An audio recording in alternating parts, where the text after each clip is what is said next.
आपलं कामच एक नंबर आहे. फक्त तुम्ही पाठीशी उभं राहा. लोकसभेसारखा दणका नका रे देऊ नका देऊ. लय वांगाळ वाटतं. एवढं काम करून बेमीच्या देठापासून ओढतोय, सांगतोय, घाम येतोय, तरी राव सांगतोय, पटवून देतोय. समोरच्यांनी काय दिलं? देवळात वाजवायची घंटा दिली का? काय मला तर काही कळतच नाही. अर्थात तुम्ही मतदार राजा आहे. पुन्हा म्हणतील अजित पवारनी आंबेगावला जाऊन दम दिला. दम नाही दिला. विनंती करतोय हात जोडून.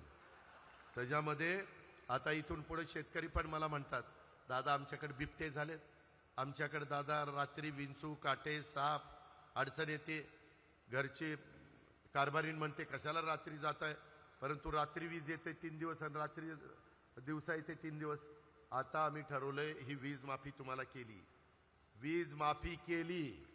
आता इथनं पुढं 6 ते 8 महिन्यात आम्ही तुम्हाला दिवसा वीज देणार. आमचा सूर्य उगवला तुमची मोटर चालू, सूर्य मावळला बटन बंद करून घरी जायचं, बायका पोरात गप्पा मारत बसायचं. बिबट्या नाही, फिबट्या नाही. पण तुम्ही म्हणाल कसं काय, मग इतके दिवस काय झोपा काढल्यास का तू म्हणते, म्हणजे तुम्ही मला म्हणाल. तसं नाही. आता नवी टेक्नॉलॉजी आली. सोलर पॅनल असतात. ते उन्हात तापले की मोटर सुरू होती. आता ढगाळ वातावरण आहे. माझ्याकडे पण मोटर आहे.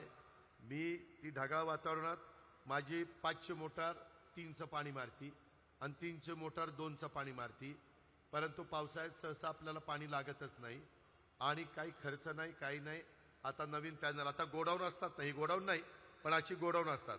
आता साखर कारखान्यावर पण तुमच्या आमदार साहेबांना विचारा, तिथल्या वर गोडाऊनवर पॅनल टाकायला आम्ही परवानगी दिलेली आहे आणि 9000 मेगावॉट वीज सोलरवर करायला आम्ही टेंडर काढून काम सुरू केलंय. 30% अनुदान केंद्र सरकार देणार. त्याच्यातून आम्हाला एवढी वीज उपलब्ध होणार आहे ती आम्ही शेतकऱ्यांना देणार आहे.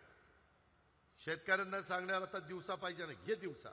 आता चांगलं पीक काढ, आता चांगली शेतीवाडी कर, आता चांगला भाजीपाला पिकव, आता चांगल्या फळबागा घे. या पद्धतीनं आमचं काम चाललंय. तुम्ही काळजी करू नका. आम्ही कामाची माणसं आहोत.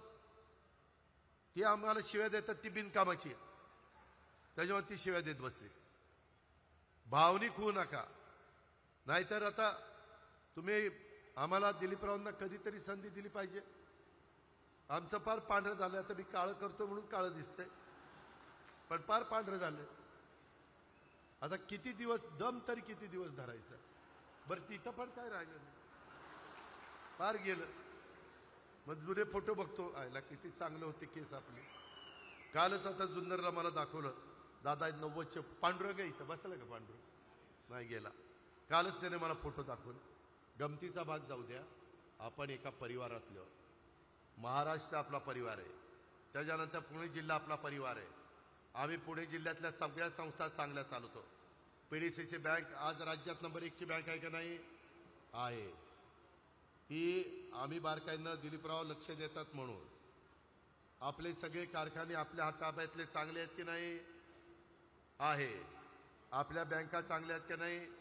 तुम्ही बघा, तुमची बँक बघा, माझी बारामतीची बँक बघा. आपलं काम चोख आहे. हे समोरचे निव्वळ दिशाभूल करणारे आहेत.